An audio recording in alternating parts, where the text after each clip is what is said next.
हरिलाल की जय। इस प्रकार भगवान अनेक प्रकार की लीलाएं करते हैं ब्रज में रह करके। अब इधर एक बार नारद जी मन में सोचते हैं कि प्रभु का अवतार जिस कारण से हुआ है, अब मुझे वह कार्य करना चाहिए कि भगवान अपने कार्य की ओर आगे बढ़े। तुरंत नारद जी कंस के पास पहुंचते हैं और कहते हैं, अरे कंस, तुझे पता है कि तेरा काल कहीं जन्म ले चुका है, फिर भी तू हाथ पे हाथ रखकर सोया हुआ है। आज तक तू उस बालक को ढूंढकर मार नहीं सका। नारद ने कहा, जब इस प्रकार की बात, तो कंस को होश आया कि नारद जी मैं क्या करूं। मैंने कितने दैत्य भेजे परंतु कोई लौटकर नहीं आया। नारद जी एक ऐसे महात्मा हैं जो प्रत्येक जगह जा सकते हैं, चाहे देवताओं में जाएं, असुरों में जाएं, देवताओं में जाएं, मनुष्यों में जाएं। उनकी हर जगह आने जाने की छूट है और हर जगह उनका सम्मान होता है, पूजन होता है। क्यों? नारद जी कौन है? आज के समय में बहुत से लोग नारद जी का लेकर मजाक करते हैं। जो व्यक्ति चुगली करने वाला होता है, लोग उसी को कहते यही नारद है, जबकि नारद जी कभी चुगली नहीं करते थे। नारम ज्ञानम ददाति इति नारद, जो सभी को ज्ञान प्रदान करे वह है नारद। या एक बात और कहें कि नारद का अर्थ होता है ना रद्द, यानी जिसकी बात को भगवान भी रद्द ना कर सके वह है नारद। क्योंकि इतिहास में कभी भी आप देखिए, जिसको पहले नारद जी मिले होंगे उसको भगवान जरूर मिले। नारद जी जिससे मिल जाए वह समझ ले कि हमको भगवान अवश्य मिलेंगे, चाहे वह प्रहलाद हो चाहे ध्रुव हो। सभी को नारद जी मिले हैं तो अंत में भगवान अवश्य मिले हैं। जब नारद जी ने कंस को इशारा किया कि प्रभु मैं क्या करूं, तब नारद ने एक युक्ति बताई। देखो, तुम अपने नगर में एक मेले का आयोजन करो, मेला लगवाओ और उसमें मेले में एक धनुष तुम्हारे यहाँ रखा है, उसका धनुष यज्ञ का आयोजन करो और किसी के द्वारा ब्रज भेजकर उन दोनों बालकों को यहाँ बुलवा लो। मेला देखने के बहाने उनको बुलवा लो और मौका पाकर उन दोनों को यहीं खत्म कर दो। नारद जी की यह बात कंस को बहुत अच्छी लगी, क्योंकि मूर्ख व्यक्ति और शंख यह कभी अपने से नहीं बजते, यह सदैव दूसरे के बजाने से ही बजते। शंख को जब फूकोगे तभी बजेगा, अपने से कभी नहीं बजता। मूर्ख व्यक्ति को जब कोई बात भर देगा तो वही वह काम कर लेगा। तो नारद जी ने आज जब कंस को इस तरह का प्रलोभन दिया तो उसकी बात समझ में आ गई कि सही बात कह रहे नारद जी। ये नहीं जानता कि कहना क्या चाहते। नारद के मन में बात बैठ गई, विचार करने लगा मैं किसको भेजूं, कौन जाए उन बालकों को लेवाने। तभी उनको याद आया कि मेरे यहाँ एक अक्रूर नाम के हैं, अक्रूर जी को यदि मैं भेज दूं तो भगवान को लेकर वह आ जाएंगे। अक्रूर जी अति विनम्र और ज्ञानी पुरुष भी थे। जब कंस ने उनको बुलाया, अक्रूर जी आ गए तो कंस ने उनका आज स्वागत किया, पहली बार उनका सम्मान किया। अक्रूर ने मन में सोचा कि आज तक तो यह कभी ठीक से बात भी नहीं करता था, आज इसके मन में क्या है जो मेरा सम्मान कर रहा है। अवश्य ही इसके मन में कोई ना कोई चाल होगी, तभी यह मेरा स्वागत कर रहा है। अक्रूर जी ने बुलाने का कारण पूछा। कंस ने अपनी सारी बात कह दी कि मैं चाहता हूं तुम ब्रज चले जाओ और दोनों बाल कुमारों को लिवा लाओ, पर यह नहीं बताया कि उनको मारने का आयोजन मैं रख रहा। परंतु अक्रूर जी सारी घटना समझ गए थे।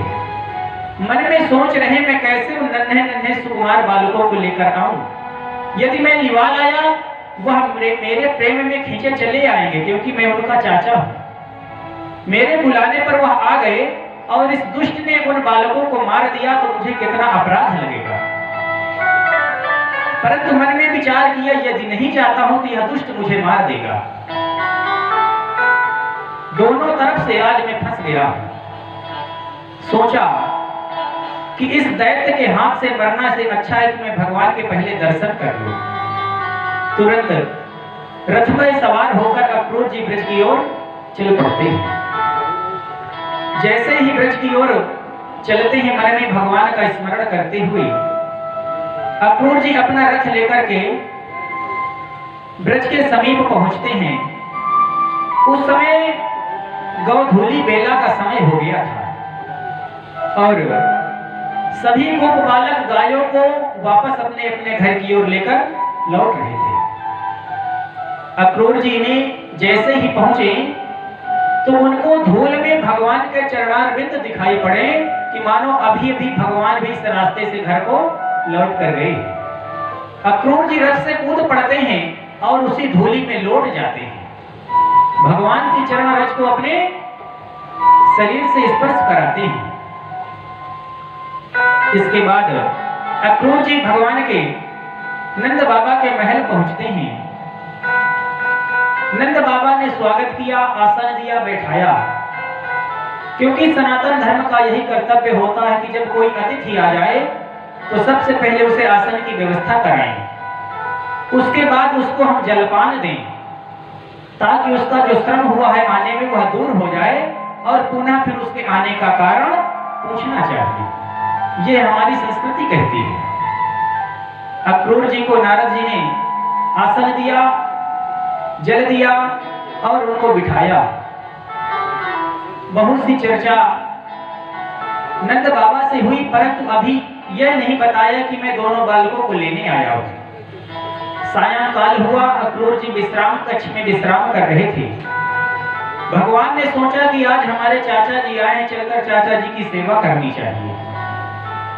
भगवान रात्रि के समय अक्रूर जी के पास पहुंचते हैं और चरण दबाने लगते हैं और मथुरा का कुशल समाचार पूछते हैं। चाचा जी, मथुरा में तो सब कुशल है, कुशल ही होगा। अक्रूर जी चुप हो जाते हैं कि मैं कैसे इनसे बताऊं कि मैं तुमको लेने आया हूं। भगवान सारी बात समझ जाते हैं और कहते हैं, चाचा जी, आपके चुप रहने का कारण मैं समझ गया कि जिस नगरी में कंस जैसा दुष्ट रहता हो वहां कभी कुशल नहीं हो सकती है। परंतु फिर भी मैं जानना चाहता हूं आपके आने का क्या कारण है। अक्रूर जी ने कहा, कन्हैया, उस दुष्ट कंस ने एक मेले का आयोजन किया है और तुम दोनों बालकों को उसने बुलाया है, मैं तुमको लेने आया हूं।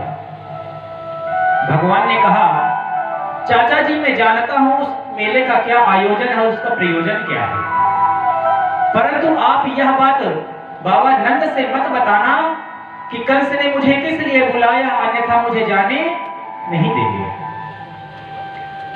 भगवान वहां से बाबा नंद के पास आते हैं और कहते हैं, बाबा, चाचा जी हमको लेने आए हैं क्योंकि मथुरा में मेला लगने वाला है और हम चाहते कि मेला देखने जाएं। नंद बाबा ने कहा, ठीक है, मेला देखने जाना है तो हम सब भी चलेंगे और जिनको चलना होगा चलेंगे। परंतु भगवान ने यह बात नहीं बताई कि उसका जाने का कारण क्या है। जैसे ही यह बात गोपियों के कानों में रात्रि में ही पहुंच जाती है कि कल प्रातः भगवान मथुरा जाने वाले हैं, सभी गोपियां एकत्र होती हैं, एक जगह इकट्ठा होती हैं और कहती हैं, अरे सखी, तुमने सुना है कि हमारे कन्हैया कल हमको छोड़कर मथुरा जा रहे हैं। देखो तो कितना निष्ठुर है, एक बार भी हमारे बारे में नहीं सोचा और जाने के लिए तुरंत तैयार हो गया। इसने यह भी नहीं सोचा कि हमारे जाने के बाद इन गोपियों का क्या होगा, जो मुझे अगाढ़ प्रेम करती हैं, मेरे बिना ये सब कैसे रहेंगी। गोपियां कहती हैं कि आज मानो साक्षात अक्रूर नहीं आया है भगवान को लेने, बल्कि साक्षात मानो यमराज ही आ गया है हमारे प्राण लेने, क्योंकि भगवान कृष्ण कौन है, हमारे प्राण है। गोपियां कहती हैं, वह अक्रूर नहीं है। अगर उसका अक्रूर नाम है तो जिस ब्राह्मण ने उसका नाम अक्रूर रखा होगा वह ब्राह्मण भी मूर्ख रहा होगा। क्यों? क्योंकि कार्य तो वह क्रूरता का करने आया आए, हमारे प्रियतम को हमसे वियोग कराने आया है, फिर उसका नाम अक्रूर कैसे हो सकता है? कि सुंदर तन अति सौम्य मन, अरे देखने में तू बड़ा सुंदर है। कि सुंदर तन अति सौम्य मन, पर स्वभाव से क्रूर, असुंदर वे नर मूर्ख थे, जिसने नाम रखा अक्रूर। जिसने इसका नाम अक्रूर रखा वो अवश्य ही मूर्ख रहा होगा, क्योंकि यथा नाम तथा गुण, नाम का भी असर व्यक्ति के जीवन में पड़ता है, परंतु इसका नाम तो अलग है और गुण इसका अलग है। एक गोपी कहती, बहन वह अक्रूर ही लेने आया है, ये तो बात ठीक है, परंतु यह जो सारा खेल है मैंने सुन रखा है वह विधाता रचता है, क्योंकि विधि जो चाहता है वही संसार में होता है। अरे वह कितना कठोर विधाता है कि जब जिसके भाग्य में चाहता है उसी की कलम लिख देता है, उसे यह भी नहीं सोचता कि इस व्यक्ति के जीवन में कितना कष्ट आएगा। आज मानो उस विधाता ने हमारे माथे में अपनी कलम चला दी कि हमारे प्रियतम का हमसे वियोग हो जाए, और आज गोपियां ब्रह्मा को भी गालियां सुनाने लगती हैं कि ऐसा यह निर्दयी ब्रह्मा ऐसा कार्य क्यों करता है। अहो विधाता स्तव न क्वचिद, दया संयोज मैत्र्या प्रणयन देहिना। अरे पहले तो यह शरीर देकर हमको जन्म देता है, और प्राणी को जन्म देने के बाद यह ब्रह्मा कितने कष्ट उसको प्रदान कराता है। कितना निष्ठुर है यह ब्रह्मा। सभी गोपियों को रात्रि में नींद नहीं आती, और जैसे ही थोड़ा प्रातः काल होती है, सब गोपियां आकर नंद बाबा के भवन में आ जाती हैं और कहती हैं, अरे कन्हैया तू यह सोचता है कि बिना हमसे बताए चला जाएगा, तो यह तेरी भूल है, तुझको कभी अपने से दूर नहीं जाने देगी। क्योंकि गोपियां कहती हैं कि प्रीतम प्रीत लगाई के,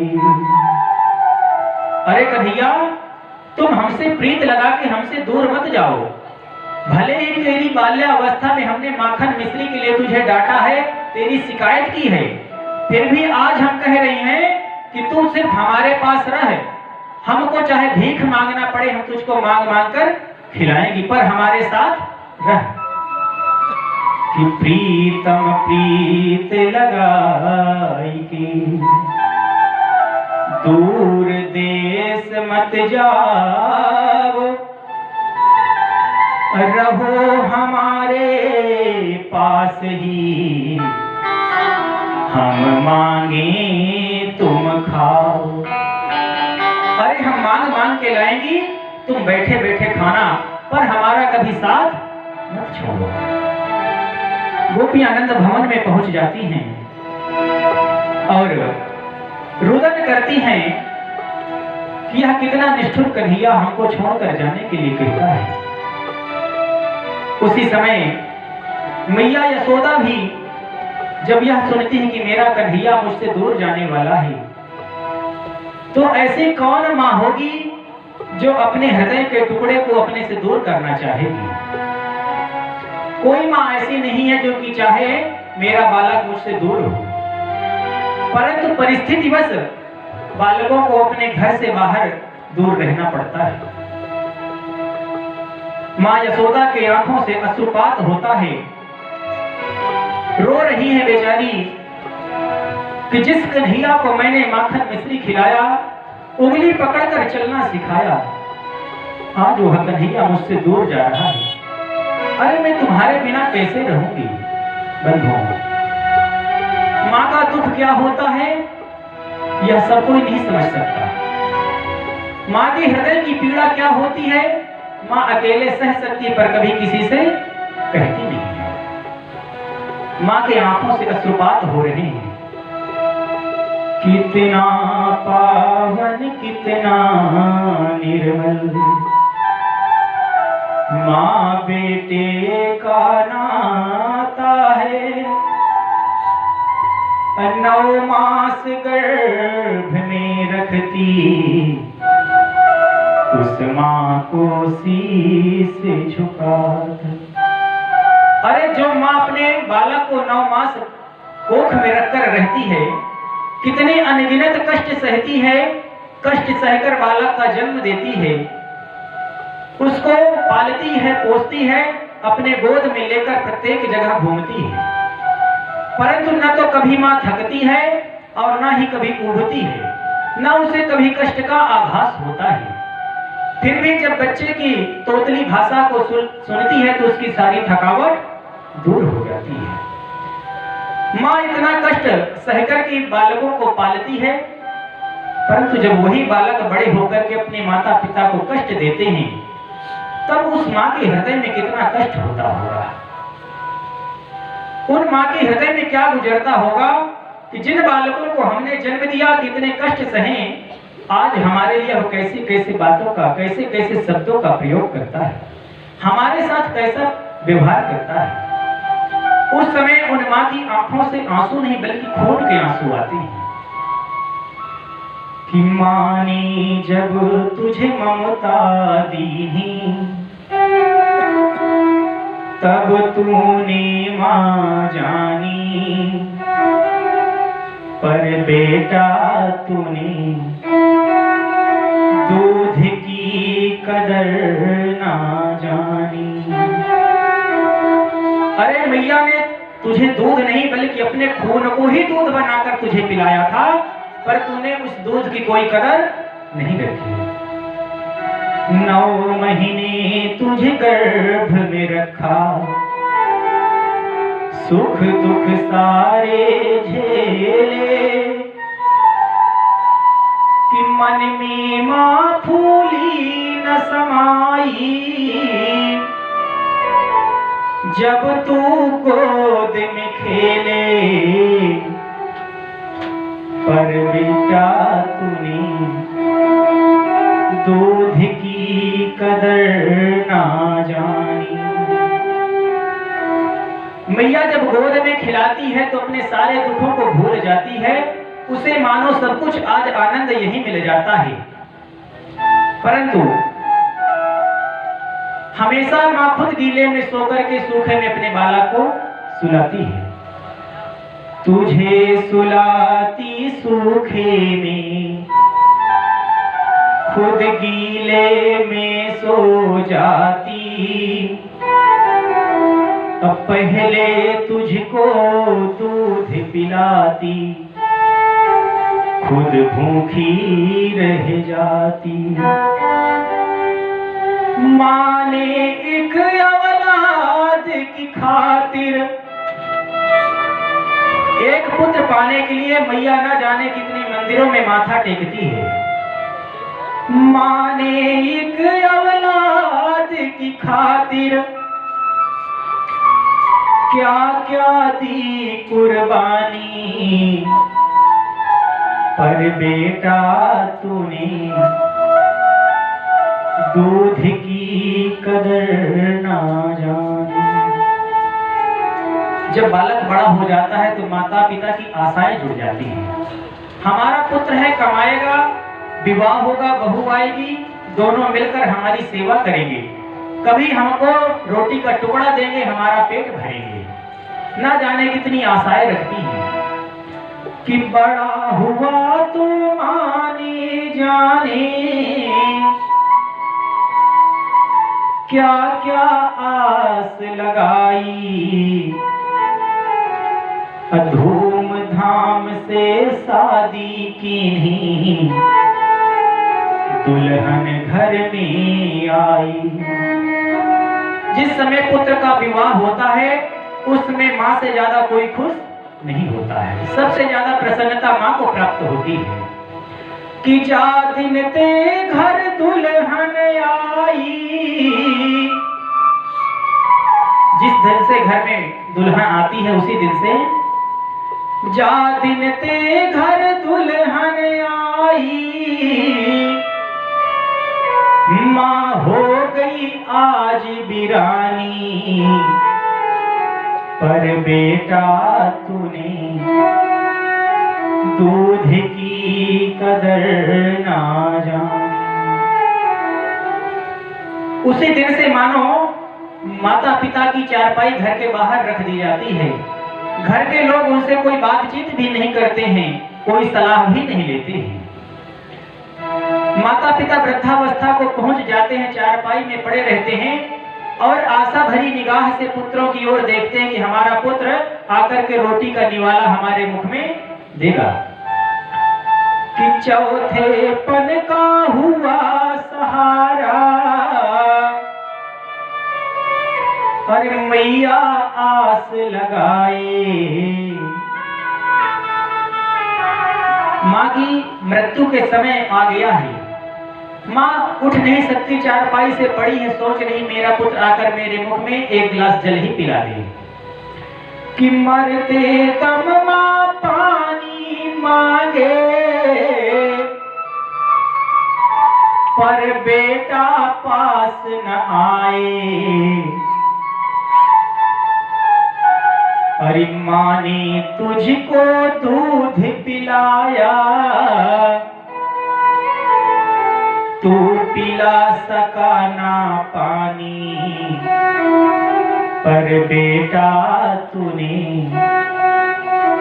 दूध की कदर ना जानी। जब तक माता पिता जीते रहे, कभी बालक पुत्र उनसे बात नहीं करते, उनके पास बैठकर उनका सुख दुख नहीं पूछते। और जब वह मर जाते हैं तब उनको लेकर गया करते हो, गंगा जी जाते हो, प्रयाग जाते हो। फिर यह संसार को दिखाने की क्या आवश्यकता है? यह सब ढोंग करने की कोई आवश्यकता नहीं है। जीवित पिता से दंगम दंगा, मरे पिता पहुंचावे गंगा। जब तक माता पिता जीते हैं, शाम सुबह रोज तुम झगड़ते हो, मर जाए तो गंगा जी लेकर जाते हो। कि जीते जी जल को तरस गई माँ, मरते गंगा नहाई। मन में कितनी दुखित आत्मा, देख तुझे हर साई। भले तुमने कैसा ही उनके साथ कृत्य किया हो, पर फिर भी जब तुम लेकर गंगा जी जाते हो तब भी वह माँ तुम पर प्रसन्न हो जाती है।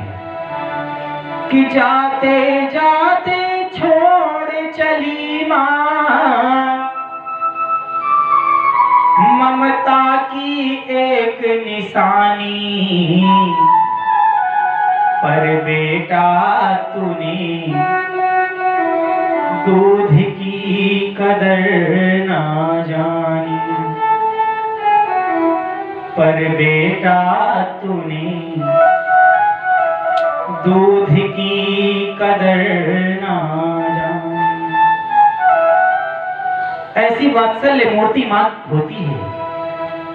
मैया यशोदा आज आंखों में अश्रुपात कर रही है और कहती है, अरे कन्हैया तू कैसे मुझसे दूर होकर जाएगा? गोपियां कह रही है, कन्हैया हम तुझको अपने पास से जाने नहीं देंगी।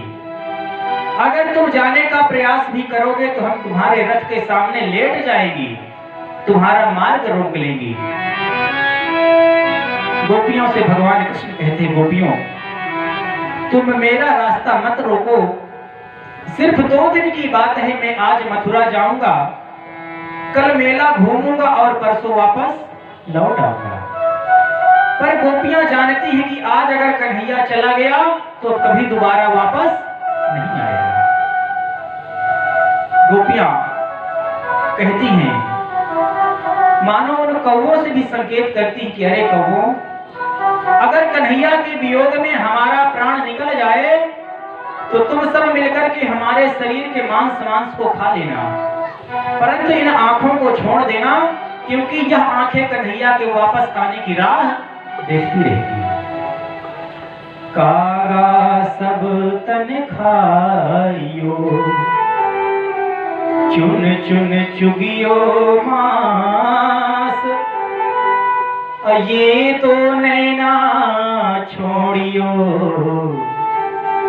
जामे श्याम दरस की आश। बंधुओं, वहां का कारुणिक दृश्य था भगवान के जाने का, और सभी लोग मुख में आंखों से अश्रुपात की बूंदें गिर रही हैं। और स्थिति क्या है कि मन है व्याकुल, नयन सजल हैं, कैसी कठिन विदाई हो, सूरज के संग डूब रहा मन, कैसी बेला आई हो। गोपियां कहती कन्हैया चला जाएगा तो इसके साथ हमने जो पल बिताए हैं हमको कितना याद आएंगे। वो कृष्ण की बातें, कृष्ण की लीला, जाए ना बिसराई हो, जिसके प्रेम में सब कुछ भूले, थी वह वस्तु पराई हो। गोपियां कहती जिस कन्हैया के प्रेम में हमने सब कुछ भुला रखा था, आज पता चला वह कन्हैया हमारा नहीं बल्कि किसी और का था, तभी तो हमको छोड़कर जा रहा है। गोपियां कहती हैं हे कन्हैया, कृष्ण का जिस दम गमन मथुरा की ओर होने लगा, धरती का सीना फट गया और आसमां रोने लगा। गम भरी ये बात है, हर एक गम कहने लगा, रो रो के फिर सारा